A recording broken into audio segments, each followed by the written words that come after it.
Hello, everybody. Welcome to a new episode of the Dissenter. I'm your host, Ricardo Lopes, and today I'm joined by Dr. Christopher Kavanagh. He is an associate professor in the College of Contemporary Psychology at Rikkyo University and a researcher in cognitive anthropology at the Institute of Cognitive and Evolutionary Anthropology at the University of Oxford. Currently, he is based in Japan, where he conducts research in collaboration with Masaki Yuki's Culture, Social Ecology and Psychology Lab in Hokkaido University. His research interests include East Asian studies, ritual behavior, and the bonding effects of shared dysphoria, and those are some of the topics that we're going to cover today. And he's also co-host of the Decoding the Gurus podcast, which I love, by the way. So, Dr. Kavanagh, thank you a lot for taking the time to come on the show. It's a pleasure to have you on. Oh, thank you, Ricardo, and good job with all the introduction details. It's better remembered than me. Yeah, sure. Okay, so we're going to focus a lot on religion today, and I mean, this is something that I've already discussed with other people on my show, particularly Pascal Boyer, but uh, how should we define religion from a sort of anthropological, psychological perspective? Because looking across cultures, it seems that religion is a phenomenon that manifests in many different ways, right? Yes, there's a perennial debate with Pascal on one particular side about whether we should even use the category religion, right, because of the diversity involved with it. And my stance on it maybe is slightly uncommon for anthropologists who tend to be very skeptical of the category.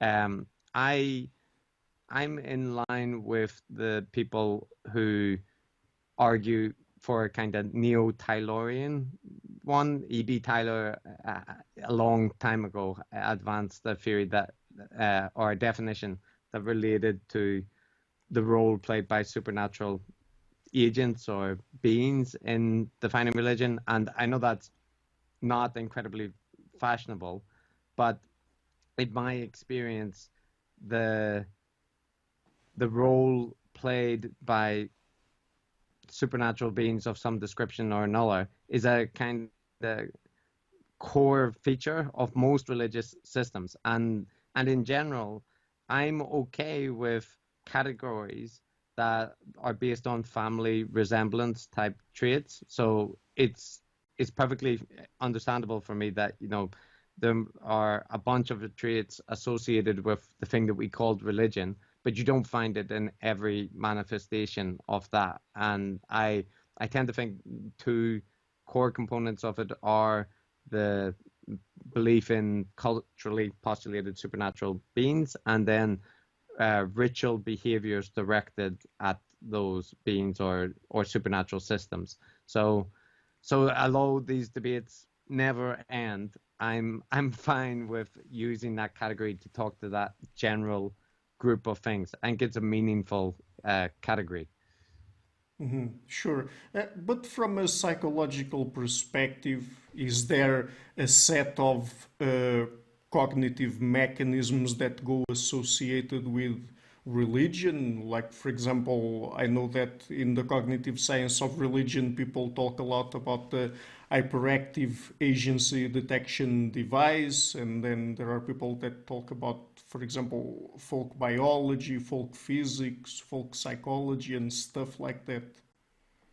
Yeah, so I think it depends.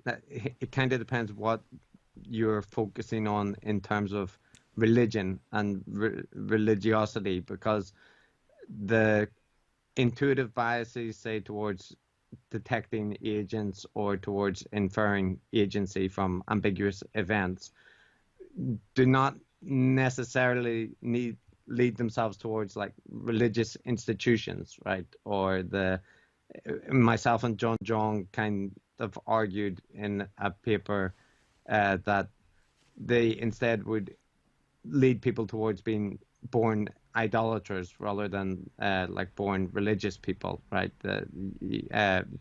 Over interpreting agency.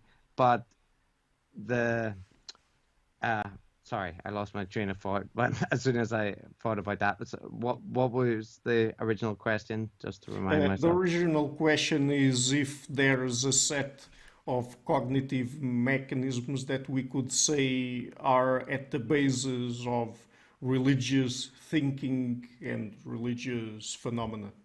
Yes. So I think the issue about religious institutions and which is often what people are talking about when they discuss religions, Christianity or Buddhism or Hinduism or these kind of larger superstructures, that there isn't necessarily enough in just individual cognitive biases to explain the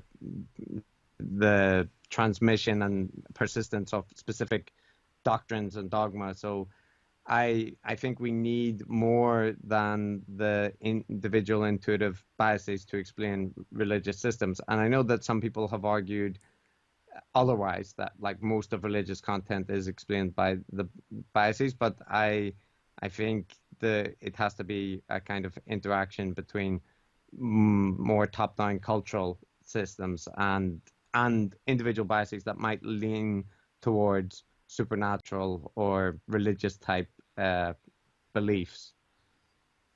Right. But because religion is, I think, a universal, a human universal, I mean, I think that we find religion in all sorts of societies. Can we say that it's a natural phenomenon? I'm asking because since it has that sort of big cultural ingredient to it, can we say that it's a natural phenomenon or not? Yeah, I mean, I would say that supernatural beliefs there's no society that I'm aware of that doesn't have to some degree supernatural beliefs, but religious institutions and the kind of systems of systemized religious belief is not as common, right? And tends to be. So I think there's an issue when people conflate those two things, that you're probably on safe ground to say that religious beliefs is a universal and somewhat natural state for our species, but the existence of religions and in an institutional form is not, and is a more recent development. And yeah, so this is probably an argument in kind of Pascal and others' box, that the fact that this one word is used to refer to two quite distinctive things is part of what causes confusion. But yeah, so one is I think there's a good case for it being a universal of human societies, and the other is more restricted. But And often then, interpreted as a human universal. But that tends to be implying that implying a model that relates to Christianity to societies where it doesn't necessarily apply. and I think you raised a very important question there. I mean, there's also an important difference even in societies where religion is institutionalized between what religion is as a doctrine and how common people, let's say, practice religion, right? Yes, definitely. And this is like a distinction that anthropologists have spent a lot of time kind of focusing on, the difference between lay beliefs and kind of elite doctrines. And cognitive science of religion also has attempted to grapple with like theological correctness research. And I think the distinction is important, but also the point that you mentioned or hinted at, that individual religious traditions, like say Christianity, have very, very different manifestations between societies or between sects within society. So that's why I think there's legitimacy to the criticisms that surround, discourse on religion that is too sui generis, or taking religious systems to be very, very concrete and bounded phenomenon. But I think if you don't do that, you're safe using the word. It's still meaningful to talk about Buddhism, even though there's a vast array of different sects of Buddhism, often with like contradicting doctrines. Yeah, maybe culturally it would be something like a language, right? We have a language that we say, for example, people speak English, but I mean, if you look at English spoken in Britain, in the US, in Australia, and even in the same country across different regions, I mean, it's not exactly the same language, right? I think we're doing a good job of illustrating that with our combined accents. So yes, the the kind of diversity in accents and dialects is a really good illustration of the kind of same processes. But it's still meaningful to talk about language families and that kind of thing, broader system. So yeah. Yeah. So, and what's the difference between orthopraxic and orthodoxic religions? I mean, those are two terms that perhaps are a bit complicated for people who are not familiar with this literature, but could you explain them? Yeah, I think there's a really crucial distinction because I think that people in Western societies, at least in the kind of North America and Western Europe, tend to be familiar with orthodoxic religion, which is religion focused on kind of, like the name suggests, doctrines and belief, and kind of the image that people have of Christianity or Islam or the kind of any of the Abrahamic monotheistic beliefs fit well with an orthodoxic religion. So belief is important, doctrines are important, whereas orthopraxic religion, which is also extremely common around the world, but tends to be less emphasized because it isn't so popular in Western populations, puts a much smaller emphasis on belief and a much greater emphasis on practices, particularly ritual performances. So the important thing is not necessarily adhering to specific doctrines or, stating a creed of belief, but it's in doing what you're supposed to do at the right time or in the right place. And from my own background, I was raised Catholic in Ireland. So Catholicism has a lot of orthopraxic elements, which, that people, even when back to when the Mass was said in Latin and people, didn't understand Latin. So the performance was to some extent emphasized over the understanding all of the doctrinal elements. But I think if you're coming from a Protestant background, that sometimes orthopraxic traditions seem quite alien. And the country that I'm based in Japan is a really good example because it's a country often presented as like highly atheist and secular, but has a lot of ritualized activity and hundreds of thousands of temples and shrines across the society. So it's an odd. It only seems, I think, non-religious if you're coming at it from an orthodoxic view of religion.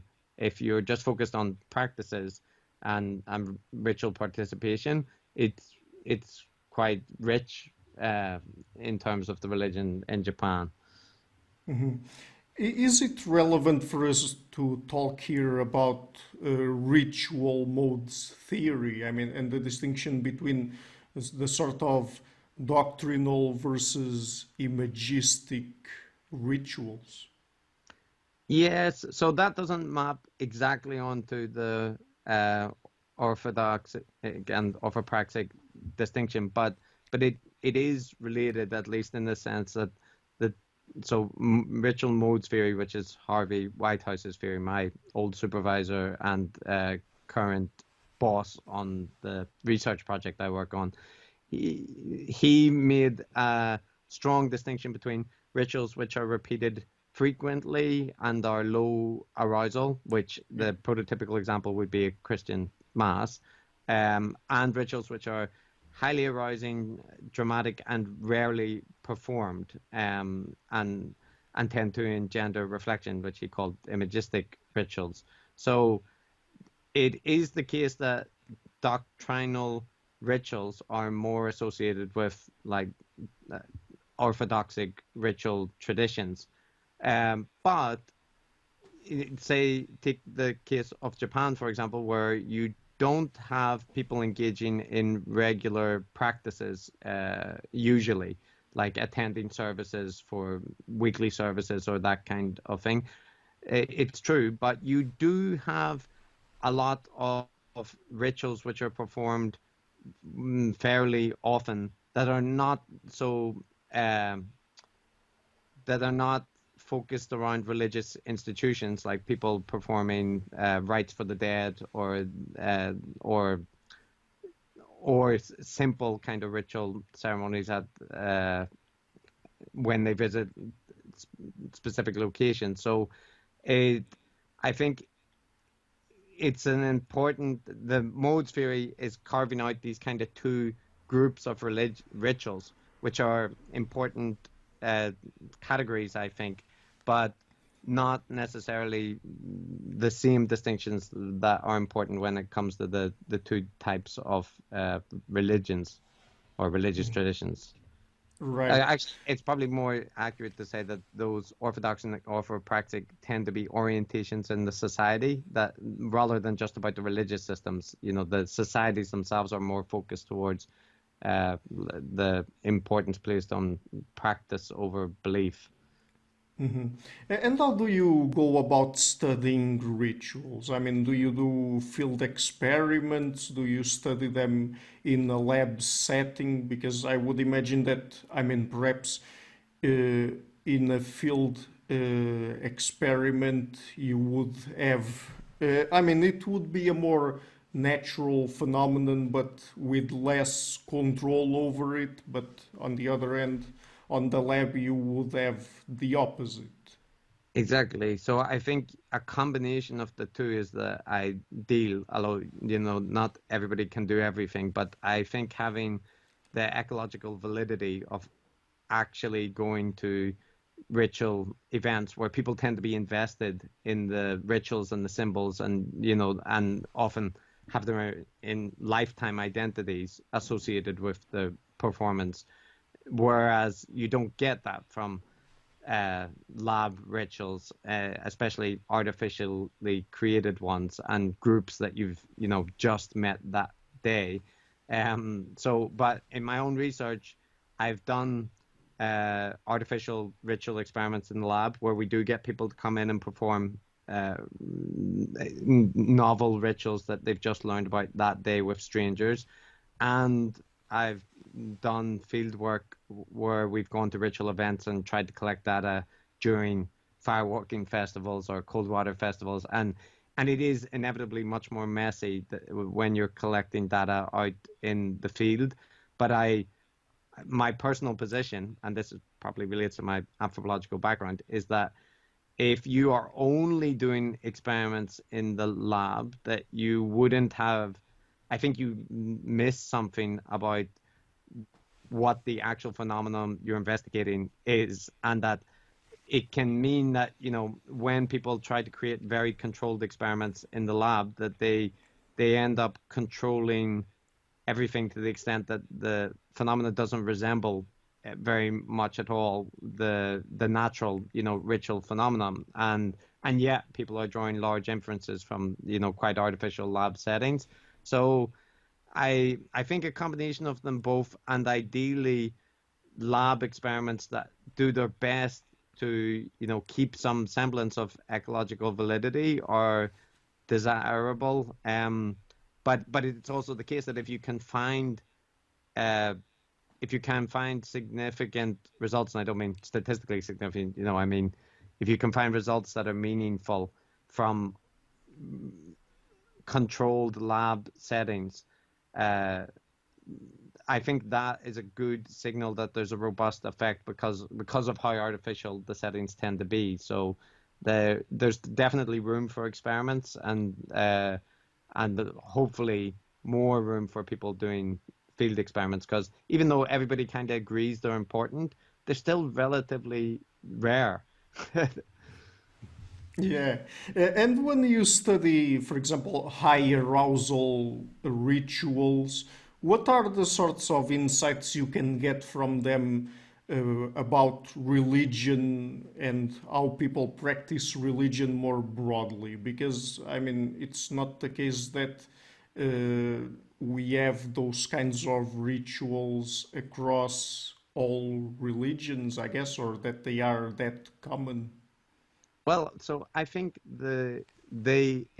it sort of depends, right? Because there are traditions like there are evangelical Christian traditions, like in the US, for example, that do, snake handling and various things which seem quite extreme. But it is true that those don't tend to be, the mainstream dominant versions. The dominant versions tend to be like slightly more restrained versions, I think, for obvious reasons. But the why it's important to look at these rarer, high arousal events, I think there's two things that make it important. One is that these kind of rituals create an evolutionary and even if setting aside the evolutionary, just psychological puzzle of why are people engaging in these actions which are physically unpleasant or psychologically terrifying or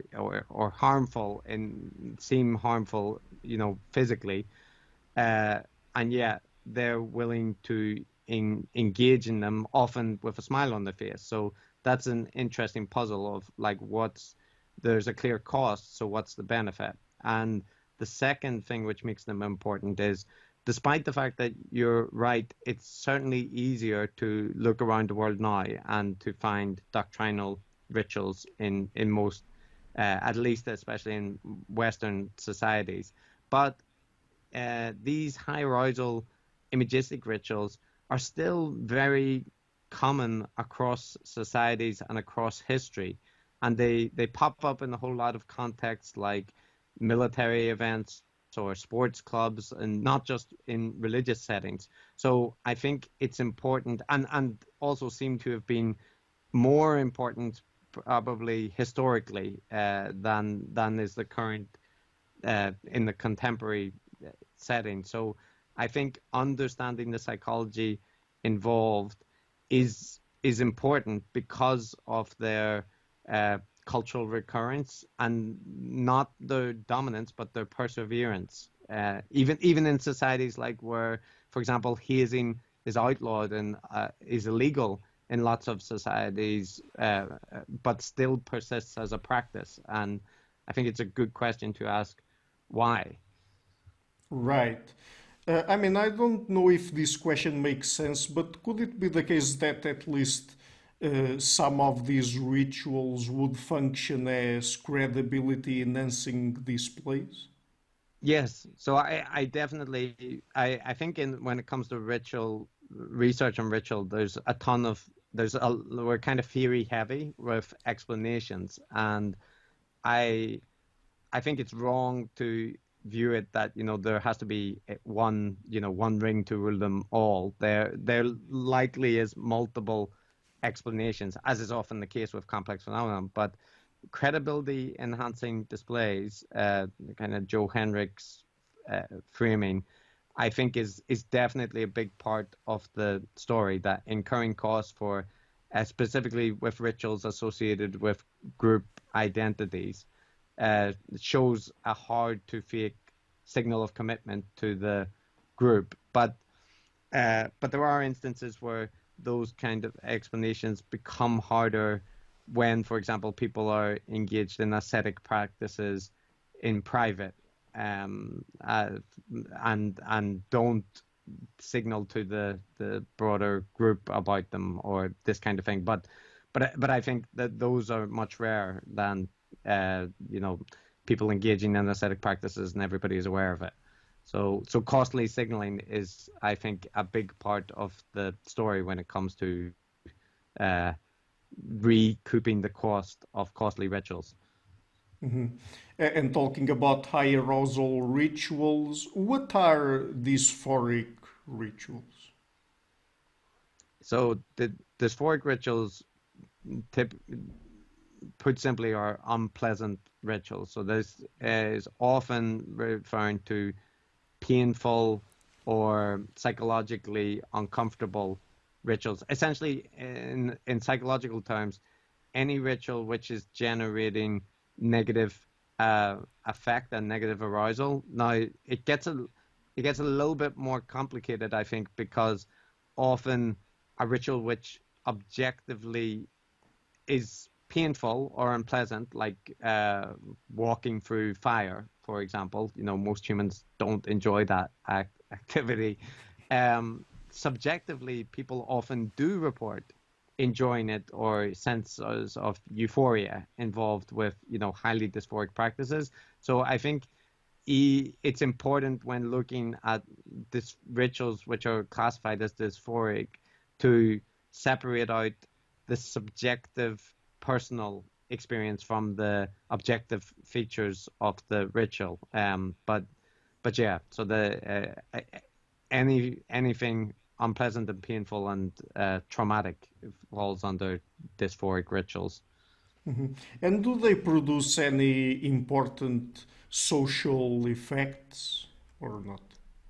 Yes, so at least in the theoretical framework I work in and argue for, I think they are undergoing dysphoric rituals or traumatic experiences that other people have experienced or experienced with you is um, is a potent means for bonding with other people. And I think even, you know, outside of ritual settings, often when you talk when people are friends, for example, or members of a sports team or whatever the case may be, the thing which they often remember is the times where they had some adversity or struggle that they went through together, rather than the day-to-day events that might actually be, you know, the building blocks of the friendship and the relationship.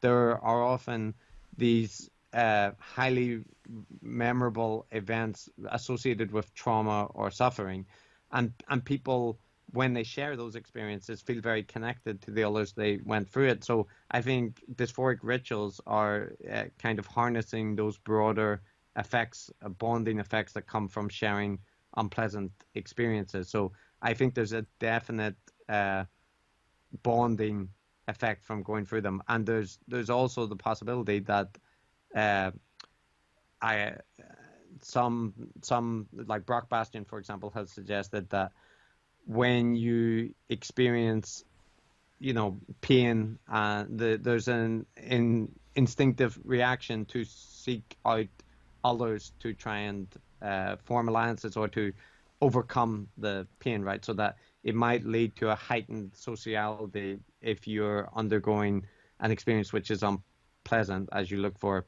you know, ways to reduce it. And given that we're highly social animals, we look for solutions in sociality. Mhm.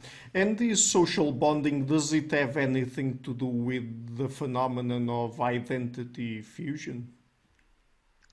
Yes. So this I think is maybe more controversial, or at least currently requiring more data, that whether identity fusion, which is a specific kind of group bonding where personal and group identities are somewhat overlapping and interconnected, um, and this has been theorized particularly by Harvey Whitehouse and Bill Swan to be generated effectively from dysphoric rituals in a way that is not true of other types of rituals. And I definitely think that high arousal in ritual experiences, which become part of autobiographical uh, identity, are a rich vein for people who become highly connected to a group. And identity fusion is a specific type of strong bond with a group. So I definitely think it's a potent source of that kind of group bonding. I'm not as convinced that it's the only type of bond that can be generated from those experiences. I think the social identity theory kind of group identification also comes with it. But this is an area where there's kind of ongoing research and attempts to distinguish how tied it is to identity fusion specifically. And yeah, I think it's an area that needs like more data, but it's an interesting research question. Mm-hmm. So, in the cognitive science of religion, when it comes to trying to understand how religious ideas disseminate among people, uh, researchers talk a lot about minimally counterintuitive ideas. But, I mean, is the research, the evidence behind these solid or not? Are really minimally counterintuitive ideas the ones that spread the easiest? Yeah, I have a long overdue review publication of the literature from the MCI research, and my kind of takeaway opinion of the research literature was that a lot depended. So one, as has been remarked by others, the definition of MCI and what counts as a minimally counterintuitive agent or object has been operationalized differently by different researchers, and that's a big problem when it comes to comparing results. And is in particular the category of what counts as bizarre rather than counterintuitive is supposed to be violating core ontological assumptions, and there's a question what those core ontological assumptions are. So the category of bizarre has proven particularly slippy, but when it comes to how well established they are, the effect is, the experimental evidence for increased recall, I think, is mixed, and a lot depends on the type of methodology that is applied. So whether you're using word lists or whether you're using concepts embedded in stories, produces very different chances of getting positive results. But where I would think that there is much less controversy is that minimally counterintuitive agents and are heavily represented in religious material and religious iconography, and also in successful cultural manifestations like folk tales and these kind of things as well. Now, people often point in contradiction to that there are figures within religious traditions who are extremely counterintuitive. They have many properties which that if you look at the theologically correct description of the Christian God, he's extremely counterintuitive, omnipotent and omniscient and omnipotent and so on. But I agree with the researchers who say that in general they are not presented in having all those abilities at once in most of the stories, popular stories about them. So even if there is a doctrinal version which is highly counterintuitive and requires, is very hard to parse, I think that's not the version that most people hold in their heads in individual stories. And secondly, I agree with Justin Barrett and other people who have pointed out that the maintenance of those highly counterintuitive and complex belief structures require religious institutions devoted to kind of passing on those doctrines. So I don't think MCI are by any means the whole story when it comes to supernatural beings or religion in general, but I think they are a very useful concept for pointing out a category of types of supernatural beings and other counterintuitive creatures and agents that are common and recurrent cross-culturally. So like, I think it's a useful concept, but I wouldn't lean too heavily on its like explanatory power to explain all of religion. Right. And does relational mobility as a theoretical framework give us any new insights into religiosity and religious behavior? Yeah, so I know you've talked to Joanna Shug Yeah. before previously about relational mobility, and in case anyone doesn't know, that's uh, the kind of the ability to form new partnerships or dissolve old partnerships or relationships within a society. So social mobility, everybody knows, move up and down classes, but relational mobility is more about interpersonal relationships. And some societies, that's very easy to do in South America or North America for that matter. But in other societies, the Middle East and Japan, it's relational mobility tends to be very low. It's hard to make friends. It's hard to dissolve dissatisfactory relationships. And the overlap with that with religion, I think, is an interesting area that hasn't been fully tapped yet, because I think there is a potential overlap in that the ritual or religious traditions that are based on uh, face-to-face ritual performances of small groups and kind of relational bonds with people might be particularly um, efficacious at generating low relational mobility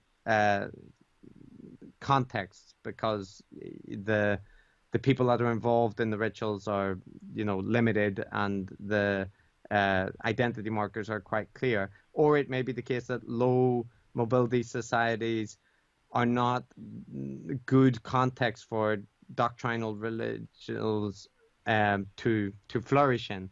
So I would be interested to see more work done on the kind of historical patterns of relational mobility and the spread of doctrinal religions. That's an area that Masaki, Yuki, and Harvey Whitehouse and some of the people at Seishat have been interested in exploring. But at the minute, it remains a speculative set of hypotheses rather than a empirically demonstrated relationship. And do disciplines like the cognitive science of religion in any way defeat pro-theistic arguments? Because since we are trying here to explain religion from a naturalist scientific perspective, I mean, does science answer those sorts of questions?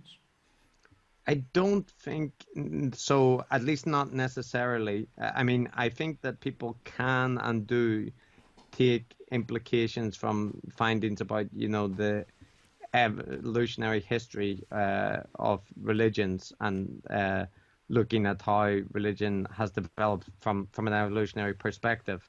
But I don't think in that perspective, or in the cognitive science of religion in general, that there is any effort to focus on the whether supernatural beings exist or the influence that they have or their likelihood.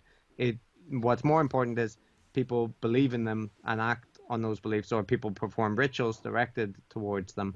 So the issue of their ontological status is, it does fit the kind of Noma model of Gould, right? That they're although I think it's often over applied, it is the case in this circumstance that CSR researchers are not that interested in whether God actually exists. But that said, I think it is not true to say that there's no necessary implication that people could draw, because if somebody details how religious beliefs can develop from intuitive psychological dispositions and through evolutionary dynamics with groups, it inevitably is the case that there is an account of the religions that exist in the world there, which rivals which stands in distinction to the theological version, right? That they are revealing the truth about supernatural beings that exist. And so I think in that respect, it is fair to say it at least provides a competing explanation for the existence and popularity of religions other than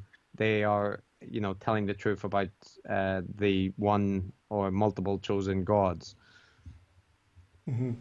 And you study belief and non-belief in Japan. So is Japan a particularly interesting country where to study religious and non-religious phenomenon? Because, for example, many people point to Japan as an atheistic society, but is that really the case?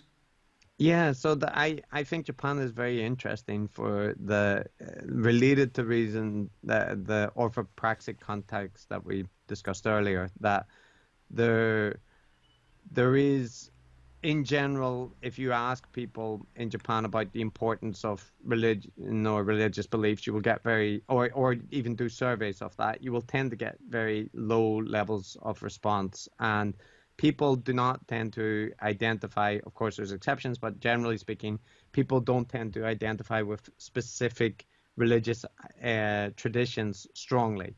And there's lots of anecdotes that you can give to that, for example, people often don't know which Buddhist sect they belong to until they're arranging funerals for family members.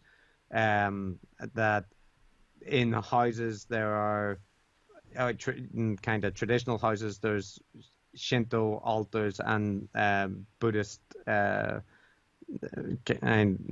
altars as well for the deceased, so butsudans and kamidanas in the same house, and these are in some respects distinctive religious systems, at least if you go far back enough historically. But I think focusing purely on the issue of how much people endorse specific religious identities or set of theological religious beliefs is that mistake that I previously discussed of thinking that religion is purely about beliefs and doctrines and not about practices and kind of broader cultural symbolism and these kind of things. So in that respect, when you do surveys in Japan, as is common in most even highly secular societies, when you ask about broader supernatural beliefs, you tend to find that a lot of people do have beliefs in, spirits and afterlives and ancestors. And if you also word questions such to ask not where they're endorsing, for example, a Christian creator God, right? If you're asking instead about the importance of having a mindset that respects the spiritual, or these kind of depends on how you word things, you can actually get very high levels of response in Japan, where people are saying that there are supernatural beings, or there is an importance to the veneration of the spirits of ancestors. So I think it's somewhat misleading to view Japan as like a country of secular atheists, and this is never more clear than when if you visit,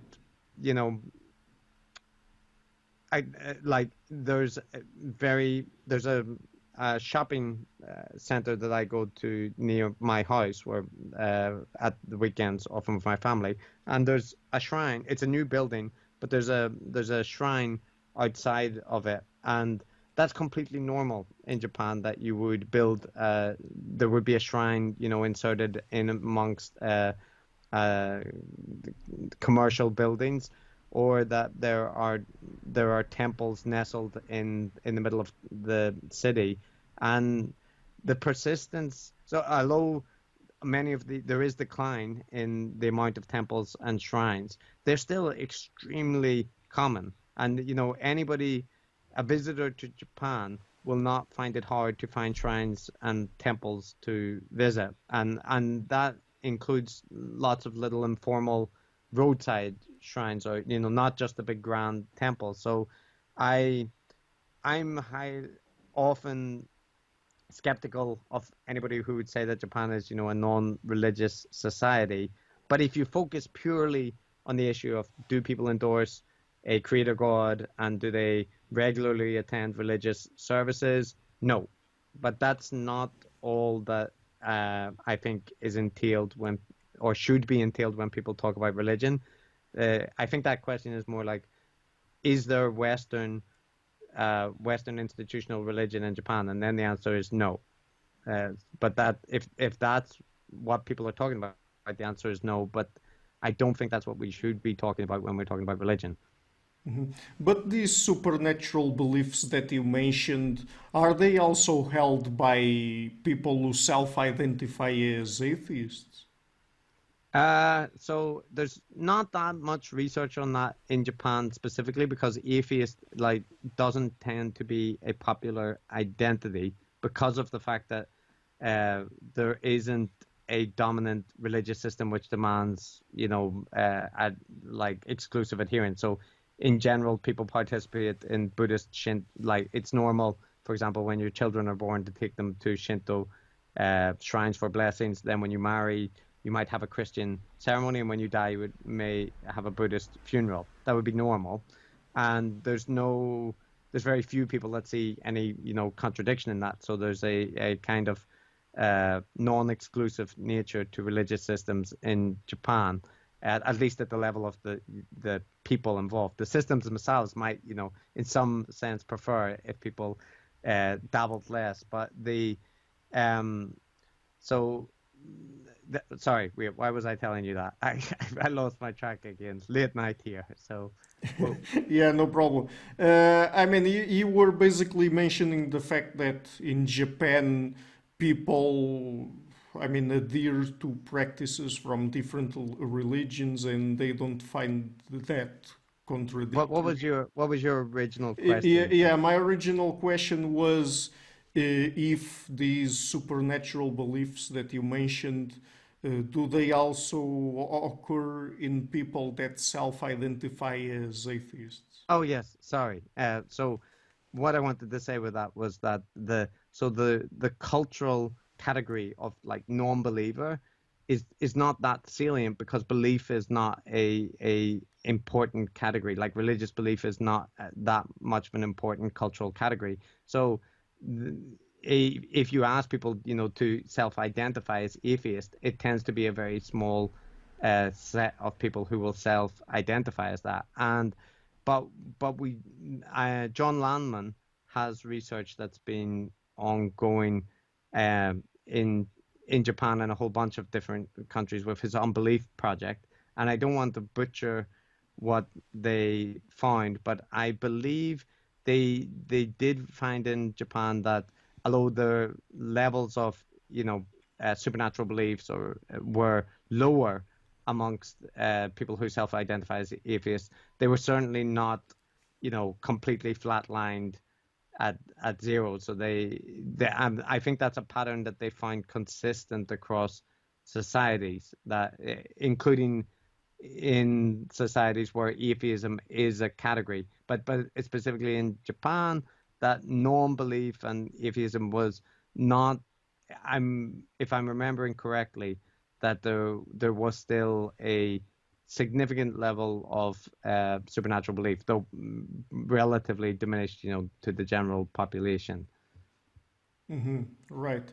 So let me just ask you about one last topic, and now not related to religion, but let's talk a little bit about weird psychology. So, Mm. one of the things that people tend to associate with Westerners is the fact that we are individualistic or tend to be individualistic. But is it the case that we are really strongly individualistic, or are there other cultures that we know about that where people are more individualistic than we are?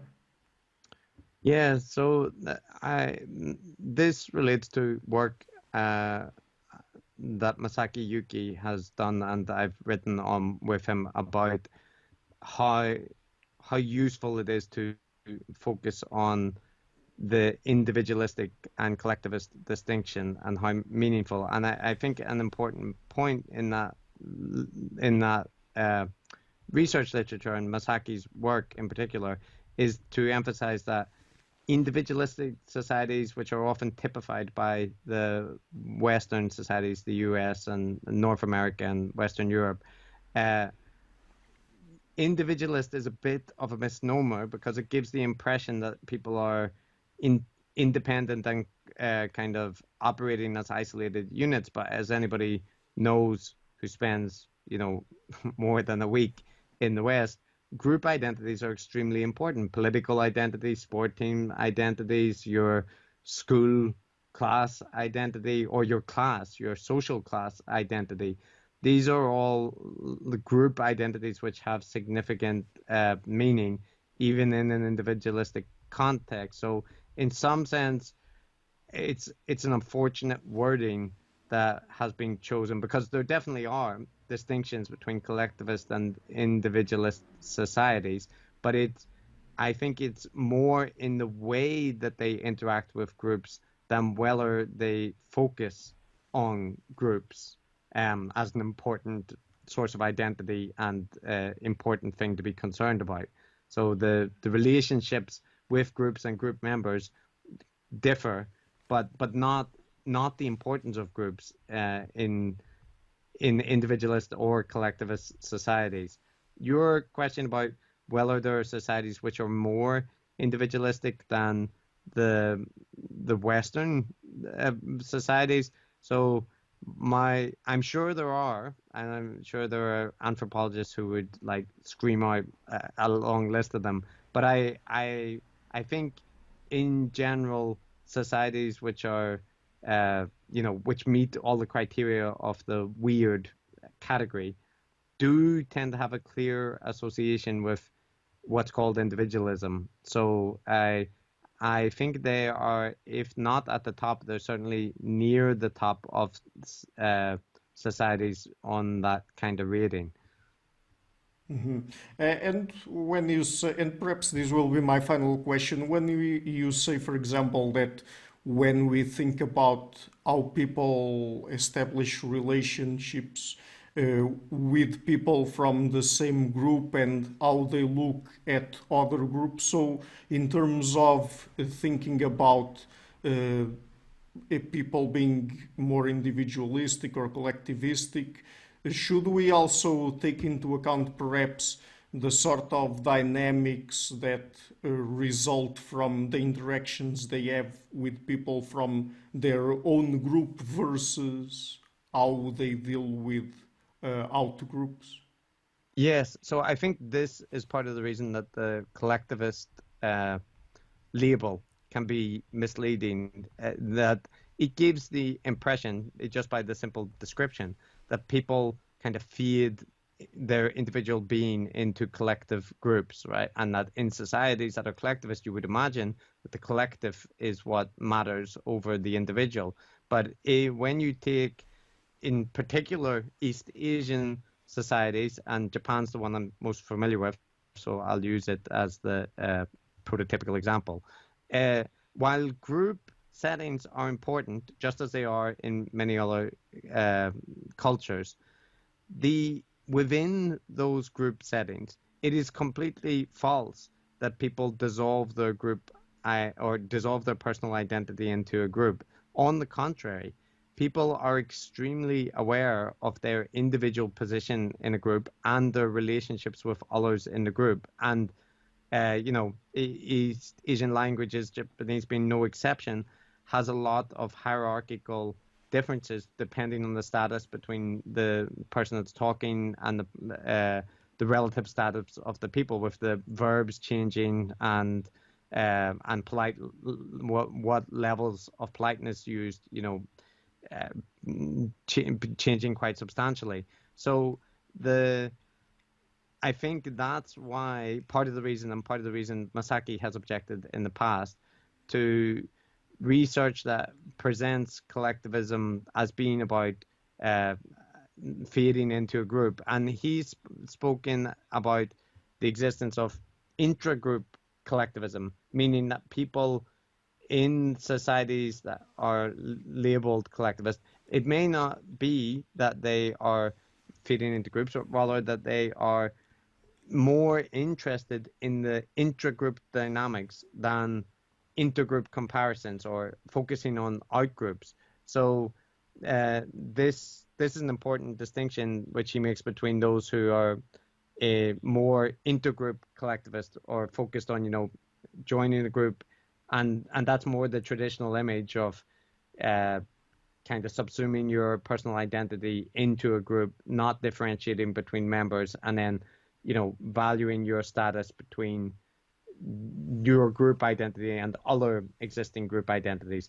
And I think that there's no culture where there's no such dynamics where people don't make intergroup comparisons and that intragroup dynamics don't play a role and that there isn't individual agency. So I think the difference between cultures and societies is more in the degrees of emphasis placed on different parts of that spectrum. And in countries like Japan, the intragroup focus is very clear and very important for people. So yeah, I'm not sure that is a great answer for your question, but I think it touches at least on the point you asked. Right. Okay, so just before we go, where can people find you on the internet? So I'm available in all the usual places with Google Scholar and the academic websites, and then I have my I'm on Twitter at C_Kavanagh, and as you mentioned, the Decoding the Gurus podcast is findable via Google, and I can hear a small baby trying to break into the room. So sorry about that. Yeah, no problem, no problem. So I will be leaving links to all of that in the description box of the interview. And again, as I said, I really love the podcast, so I'm looking forward to new episodes. And Dr. Kavanagh, thank you a lot for taking the time to come on the show. Yes, thank you very much, and sorry for the unannounced visitor, but that's the perils of recording at home. Hello everybody, thank you for watching this interview until the end. I've been doing this channel for 3 years now, and it is thanks to people like you who support the show that it's been running for so long. And so I would like to ask you to please visit my Patreon page and consider making a pledge there. Any amount, even just $1 would already be a great help. And otherwise, and if you like what I'm doing, please share it, leave a like and hit the subscription button.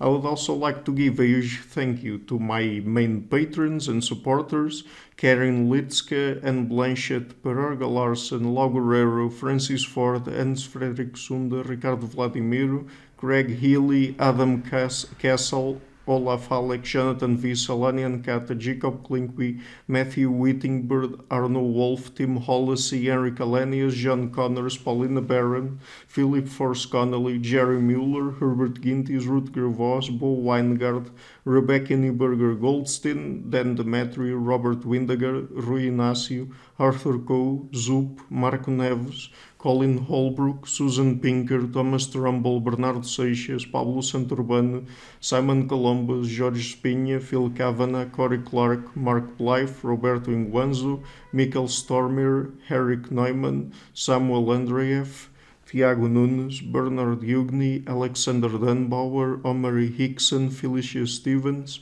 Fergal Cusson e Evan Bodranco, Al Herzog, Nuno Machado, Don Ross, João Alves da Silva, Jonathan Librant, Oslam Bullitt, Nathan Nguyen, Stanton T., Samuel Correia, Eric Hines, Mark Smith, J.W., João Eira, Tom Hummel, David Sloan Wilson, Yacila Deza Araújo, Eden Solon, Roman Roach, Dmitry Grigoriev, Diego Londonho Correa, Tom Roth, Yannick Punter, Adana Rusmani, Charlotte Bliss, my producers, Isar Weber, Jim Frank, Lucas Stafiniak, Elian Gilligan, Sérgio Adriano, Luís Caetano, Matthew Lavender, Tom Vanegdam, Curtis Dixon, João Linhares, Benedict Mueller, Vega Guidi, Sardas France, and Niruban Balachandran, and my executive producers, Michel Rugieski, Rosie, and James Pratt. Thank you for all.